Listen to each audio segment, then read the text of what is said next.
It's been a while since I did a must watch, so I was thinking, what should I recommend to you people? And I was like, nothing of recent, nothing of new. Heck, nothing of modern era. What if I give you a recommendation of a very old classic? Not too old. It came out in the beginning of the 90s. In fact, it came out right on 1990. So, how about I recommend you Nadia, The Secret of Blue Water? Now, I recently watched this one. I'm not going to try to say, oh, I watched it since I was a kid. No, I recently watched this last month.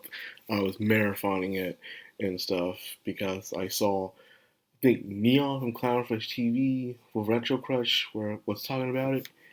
And I was like, okay, I'll give it a shot. And I did. I sat through all 39 episodes in one movie.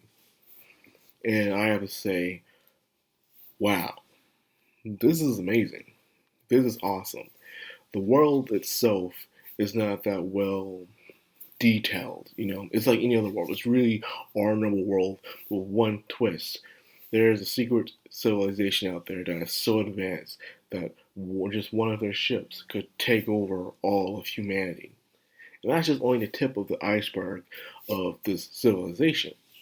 And the anime itself, it has nothing to do with anyone from Japan or heck, anyone really from America.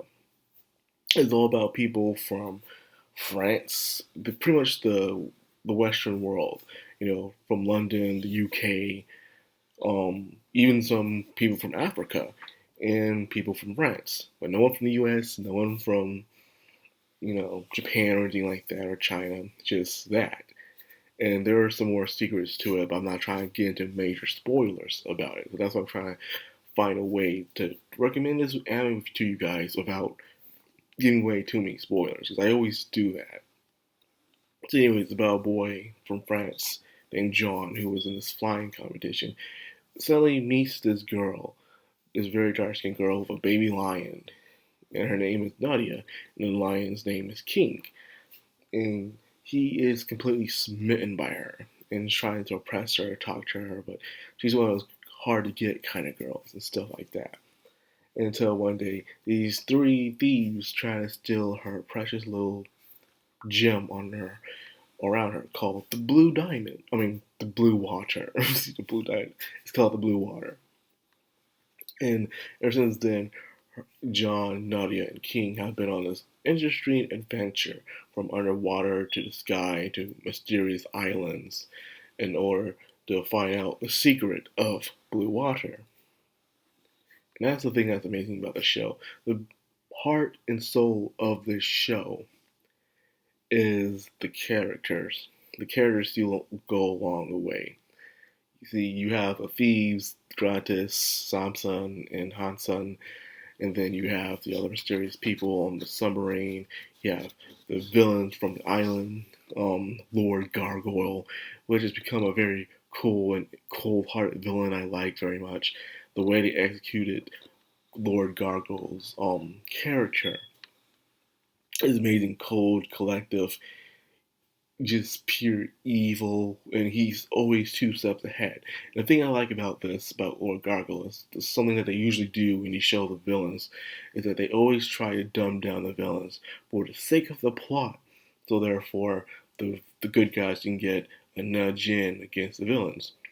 It's not like that with Lord Gargoyle. This dude is always three steps ahead of the good guys. And the only way to really get to this guy is a stroke of a miracle or someone smarter than him getting him to the challenge. That is the only way to beat this dude.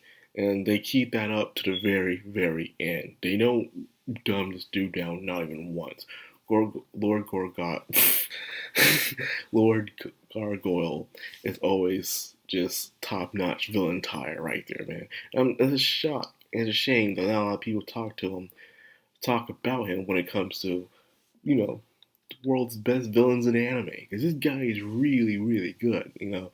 He's intimidating, opposing, cold-hearted. He sounds very intelligent. Even when he's insulting you, it sounds like, he's is so intelligent, you don't understand he's insulting you or he's just examining you. You don't know. That's amazing. His character is this Lord Gorgoyle. So, anyways, we have John, who's the friend's kid who loves to make inventions. He's curious about everything. And you have Nadia, a girl who wants to understand more about her past. She believes it lies somewhere in Africa. That's where she wants to go. So John promised to take her to Africa. I'm only simplifying things. There's more to it. So, anyways, Nadia's character, however, is a character that a lot of people have agreed on that is done on purpose. In fact, she is just she's hard to put up with. Let's put it like that. She's so whiny. She's complaining. She's a vegetarian. So of course she's one of those vegetarians where she acts like she's vegan. But anyways, it's a good anime with amazing characters and even the talks they do about growing up. That's one of the things I do like about this anime is it's about growing up. These two characters and they're surrounded by adults and they're put in adult situations, but they have these adults around them with different perspectives and advice that they give them, lessons that they learn from these people. You know, teach them not to trust people or teach them how anyone can kill even a coward, but it determines what they do afterwards, will determine if they are a monster or not, or even if you're put in a certain situation where you love all life, to the point where you don't want your enemy to die, even though your enemy is literally about to kill you seconds away. It has all those kind of things where sometimes you have to grow up in order that there's no such thing as this ultimate good or this ultimate evil kind of thing. You know, people make compromises. There are, certain reasons for a situation where you have to do something that you don't want to do in order for something to get done. If you understand what I'm saying. Blue Water is amazing. It has the same anime opening like back in the day, where they have anime. They always kept that one opening. They ain't changed opening like they do now in different cores. No, they go through it all the way. So, and luckily, I don't hate the anime opening. It's very simplistic with visuals and stuff, but the song is nice to listen to. The theme is good to listen to as well, but it's that typical anime outro when it comes to that, where they're running and stuff. They're running the entire time, and that's just good old classic anime. Then again, some modern anime do that to this day, and I'm like, why? It's so unfair for certain people. Like the running in anime usually meant you're going on an adventure, you're not just staying in one place and stuff like that. So I don't like it when those anime do it. But when you're doing the running thing, you got to have a purpose for it, It has to be showing that you're going on this adventure, so you're running on an open field, expressing what you're doing. It's been overplayed, but if you do it, you can do it the right way. That's all I'm saying.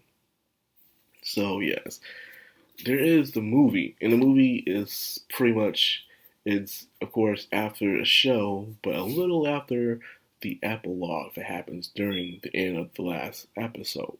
And it's a movie, and the movie can be also considered filler in a way. It doesn't have anything to do in a way with the main plot. It was just a movie just to have in a way. What I was kind of upset about, like you don't have to watch a movie because the movie it sucked. And know you're saying, why are you watching a dub and stuff? Because the dub is so good.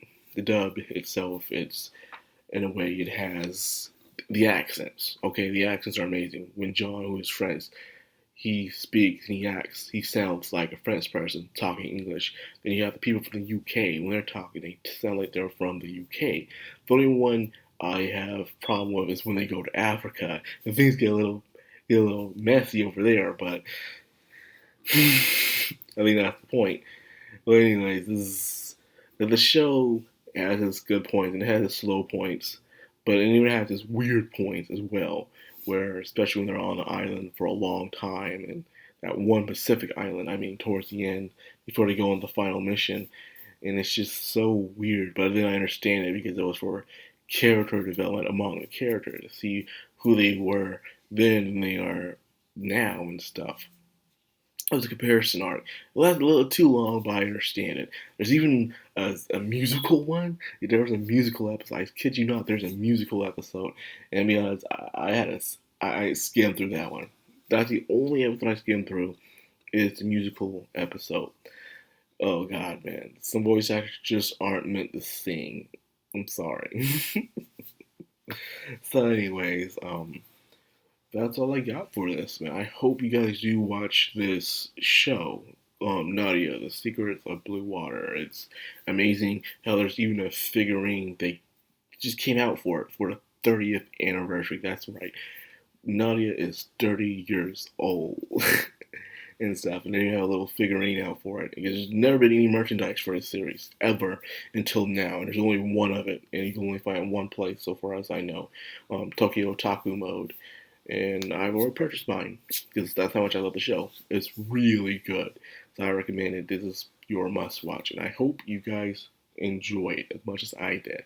So for more must-watches, or even let me know what you want me to talk about for a must-watch, I'll go watch it and I'll go talk about it. Just let me know. So anyways, this has been Madcrown All Anime, signing out.